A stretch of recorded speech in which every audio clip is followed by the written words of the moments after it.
بسم اللہ الرحمن الرحیم۔ السلام علیکم ناظرین، جامعہ اشرفیہ میں ایک بزرگ گزرے ہیں جن کا نام مولانا ادریس رحمۃ اللہ علیہ تھا۔ انہوں نے معارف القرآن بھی لکھی ہے۔ وہ ایک واقعہ سنایا کرتے تھے کہ لاہور کا ایک گوالا تھا، وہ نوجوان تھا، اس کے دل میں حج کرنے کی بڑی طلب تھی۔ چنانچہ جب لوگ حج کر کے واپس آتے تو ان سے بڑے شوق اور محبت کے ساتھ سفر حج کے احوال پوچھتا تھا، حتیٰ کہ اس نے حج کے موسم میں لوگوں سے پوچھنا شروع کر دیا کہ لوگ حج پر کیسے جاتے ہیں۔ کسی نے اسے بتایا کہ حج کے لیے کراچی سے جاتے ہیں، چنانچہ اس نے لوگوں سے پوچھنا شروع کر دیا کراچی کیسے جاتے ہیں۔ کسی نے کہا کہ قریبی اسٹیشن پر جاؤ اور کراچی کی ٹکٹ لے کر ریل گاڑی پر سوار ہو جاؤ اور کراچی پہنچ جاؤ۔ وہ گوالا بالکل ان پڑھ تھا، وہ کبھی سفر پر نہیں گیا تھا۔ منت سماجت کرنے پر کسی نے اس کو اسٹیشن پر پہنچا دیا۔ اب وہاں اسٹیشن پر پہنچتا پھر رہا تھا، مجھے کراچی جانا ہے۔ اب وہاں اسٹیشن پر پوچھتا پھر رہا تھا، مجھے کراچی جانا ہے، کراچی کیسے جاتے ہیں۔ ٹرین کے ایک کنڈکٹر گارڈ نے سوچا کہ بیچارہ بالکل ان پڑھ ہے، لہٰذا اس کے ساتھ کچھ تعاون کرنا چاہیے۔ چنانچہ اس گوالے نے کہا کہ تم میرے ساتھ ٹرین میں بیٹھ جاؤ، میں تمہیں کراچی لے جاتا ہوں۔ اس طرح وہ ٹرین کے ذریعے کراچی پہنچ گیا۔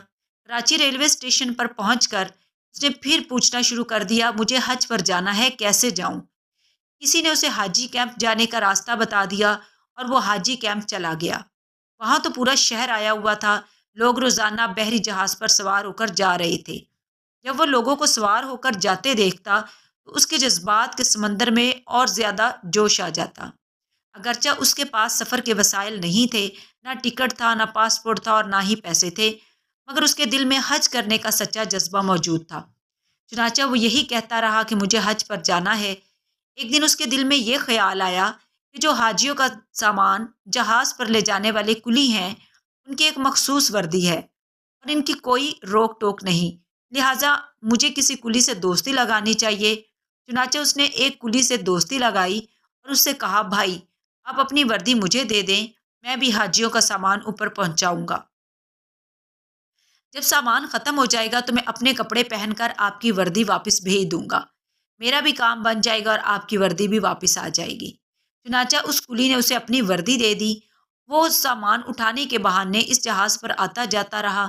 جب سارا سامان ختم ہو گیا تو وہ ادھر ہی کہیں چھپ گیا اور اپنے کپڑے پہن کر کلی کی وردی واپس بھجوا دی۔ اس کے دل میں اللہ تعالیٰ کی ایسی محبت تھی کہ پاسپورٹ اور ٹکٹ کے بغیر وہ جذبات کے گھوڑے پر سوار ہو کر اللہ کا گھر دیکھنے جا رہا تھا۔ لوگ تو اپنے کمروں میں بستر پر سوتے تھے اور وہ بیچارہ بیٹھ بیٹھ کر وقت گزار لیتا۔ اس نے جہاز میں ایک بندے کے ساتھ واقفیت پیدا کر لی اور اسے کہا کہ بھائی جب جدہ آئے تو مجھے بتا دینا۔ چنانچہ جب جدہ شہر کی روشنیاں سامنے نظر آنے لگیں اور بحری جہاز ساحل کے قریب پہنچ گیا تو اس آدمی نے کہا، وہ دیکھو جدہ آ گیا ہے۔ اس آدمی نے دیکھا کہ وہ نوجوان جہاز کے عرصے کے اوپر چڑھا اور کھڑے ہو کر اس نے سمندر کے اندر چھلانگ لگا دی۔ اسے تیرنا تو آتا نہیں تھا، چنانچہ جب وہ نیچے گیا تو پھر اوپر ابھر ہی نہ سکا۔ جب اس آدمی نے دیکھا کہ یہ تو نظر ہی نہیں آ رہا تو وہ سمجھ گیا کہ وہ نوجوان ڈوب گیا ہے، اور اس نے دل میں سوچا کہ اچھا، اللہ کو یہی منظور تھا۔ جب اس آدمی نے حج کیا اور طواف زیارت کے بعد حرم شریف سے باہر نکل رہا تھا تو اس نے دیکھا کہ وہ گوالا بھی حرم شریف سے باہر نکل رہا ہے اور اس نے عربوں جیسے کپڑے پہنے ہوئے ہیں۔ اس نے ان سے پوچھا کہ آپ وہی ہیں جس نے سمندر میں چھلانگ لگائی تھی؟ وہ کہنے لگا، ہاں میں وہی ہوں، اور وہاں ایک دوسرے سے خوب ملے۔ اس نے گوالے سے پوچھا کہ سناؤ تمہارے ساتھ کیا بیتی؟ اس نے کہا، میرے ساتھ چلو، میں تمہیں آگے جا کر بتاؤں گا۔ چنانچہ وہ آدمی اس کے ساتھ چل پڑا۔ جب وہ باہر نکلے تو دیکھا کہ ایک بالکل نئی کار کھڑی ہے اور ڈرائیور انتظار کر رہا ہے۔ گوالا کار کے اندر بیٹھا اور ساتھ اس آدمی کو بھی بٹھا لیا، اور ڈرائیور ان کو ایک مکان کی طرف لے گیا جو بالکل نیا بنا ہوا تھا۔ گوالے نے اسے ایک جگہ پر بٹھایا اور نوکر سے کہا کہ مہمان کے کھانے پینے کی کوئی چیز لے کر آؤ۔ چنانچہ وہ مشروبات اور پھل لے آیا۔ اس آدمی نے حیران ہو کر پوچھا، بھائی مجھے بتاؤ قصہ کیا ہے؟ وہ کہنے لگا، تمہیں قصہ بعد میں بتاؤں گا، پہلے یہ دیکھو کہ یہ کار بھی میری ہے، ڈرائیور بھی میرا ہے اور مکان بھی میرا ہے۔ اس نے پوچھا کہ بھائی یہ سب تمہیں کیسے مل گیا؟ وہ کہنے لگا کہ یہ ایک راز کی بات ہے، لیکن چونکہ تم میرے محرم راز ہو اس لیے میں تمہیں بتا دیتا ہوں۔ چنانچہ وہ کہنے لگا کہ میرے دل میں اللہ کا گھر دیکھنے کا بہت شوق تھا۔ جب مجھے آپ سے پتہ چلا کہ جدہ آ گیا ہے تو میں نے کہا اے اللہ، میں اپنے آپ کو تیرے حوالے کرتا ہوں۔ یہ کہہ کر میں نے چھلانگ لگا دی۔ مجھے تیرنا تو آتا نہیں تھا، بس ایسے ہی ہاتھ پاؤں مارتا رہا۔ نتیجہ یہ نکلا کہ مجھے لہریں خود ہی دھکیل دھکیل کر ساحل کی طرف لے جاتی رہیں۔ میرے اندر بھی پانی چلا گیا اور میرے ہوش اڑ گئے۔ جب میں ساحل پر پہنچا تو نیم بے ہوشی کی حالت میں تھا۔ میں باہر نکلا اور وہیں لیٹ گیا۔ جب اٹھا تو صبح تہجد کا وقت تھا۔ میں نے ادھر ادھر دیکھا تو باہر جانے کے سب راستے بند تھے۔ ساحل کے ساتھ جنگلہ لگا ہوا تھا اور آگے دروازہ بند تھا۔ میں وہیں جنگلے کے پاس بیٹھ گیا۔ میں نے دیکھا کہ اس جنگلے کے دوسری طرف ایک گھر ہے اور اس گھر کے صحن میں ایک گائے بندھی ہوئی ہے۔ دو آدمی اس گائے کا دودھ نکالنے کے لیے آئے، مگر گائے ان سے مانوس نہیں تھی، جس کی وجہ سے قابو نہیں آ رہی تھی۔ جب وہ دودھ نکالنے کے لیے بیٹھے تو گائے نے انہیں بیٹھنے ہی نہ دیا۔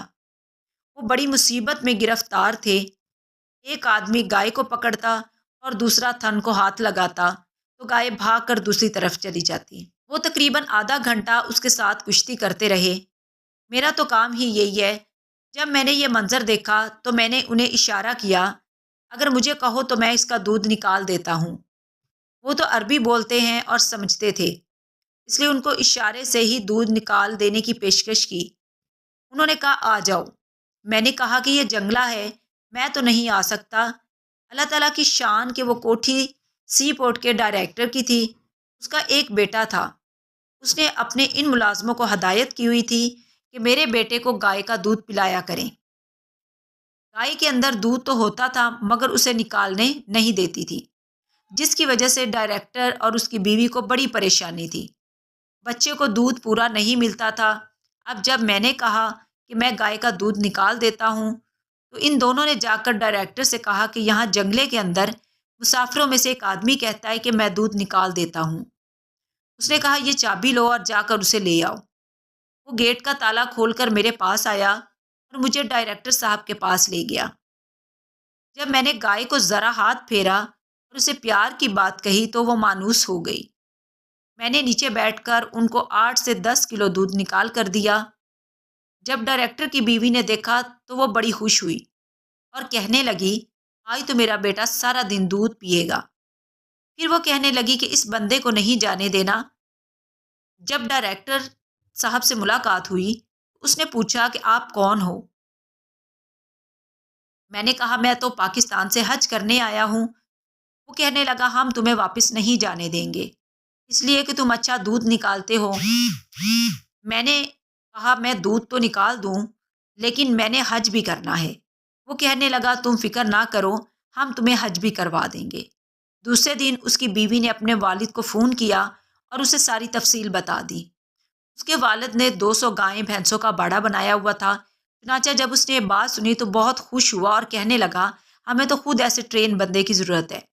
چنانچہ ڈائریکٹر صاحب نے مجھے اپنی گاڑی میں بٹھایا اور اپنے سسر صاحب کے گھر پہنچا دیا۔ اس کے سسر نے مجھے کہا کہ میں تمہیں یہاں رکھتا ہوں، تمہارے ذمہ یہ کام ہے کہ تم صبح و شام میری گائیں بھینسوں کا دودھ نکال کر دیا کرو۔ جب دودھ دونے کا وقت آیا تو میں نے اس کو 20-25 گائیں بھینسوں کا دودھ منوں کے حساب سے نکال کر دیا۔ وہ بڑا حیران ہوا کہ اتنا دودھ۔ وہ تھوڑی تھوڑی دیر کے بعد یہی کہتا بس اب تم نے یہی رہنا ہے، لیکن میں جواب میں یہی کہتا کہ مجھے حج پر جانا ہے۔ میں 3 دن وہاں رہا اور تینوں دن وہ مجھے بار بار یہی کہتا تم نے یہی رہنا ہے، اور میں اس سے کہتا کہ مجھے حج پر جانا ہے۔ تیسرے دن وہ کہنے لگا میاں ہم تجھے حج بھی کروائیں گے، اور پھر مجھے حج پر بھیج دیا۔ جب میں حج کر کے واپس آیا تو میں نے کہا کہ میرا حج ہو گیا ہے، اب مجھے گھر واپس جانا ہے۔ وہ کہنے لگا نہیں تو نے یہی رہنا ہے۔ میں نے کہا میرے تو بیوی بچے وہاں ہیں۔ اس نے کہا فکر نہ کرو، میں نے ایک نیا گھر بنوایا، وہ گھر میں تجھے دے دیتا ہوں، وہ میری نئی گاڑی ہے یہ بھی تجھے دیتا ہوں، اور یہ ڈرائیور رہے یہ بھی تجھے دیتا ہوں۔ اب تم اپنی بیوی بچوں کے نام اور پتہ بتا دو، میں پیغام بھیج دیتا ہوں اور آنے والے جہاز میں تمہارے بیوی بچے بھی پہنچ جائیں گے۔ اب 1 ہفتے بعد میری بیوی بچے بھی میرے پاس پہنچ جائیں گے۔ میں نے حج بھی کر لیا اور اللہ نے گھر بھی دے دیا ہے اور گاڑی بھی دے دی ہے۔ یہ اللہ تعالیٰ کے گھر کو دیکھنے کی برکت ہے۔ اللہ تعالیٰ نے مجھے دنیا کی نعمتیں بھی عطا کر دی ہیں۔ اب میں یہی رہوں گا، ہر سال بیت اللہ شریف کا حج کروں گا۔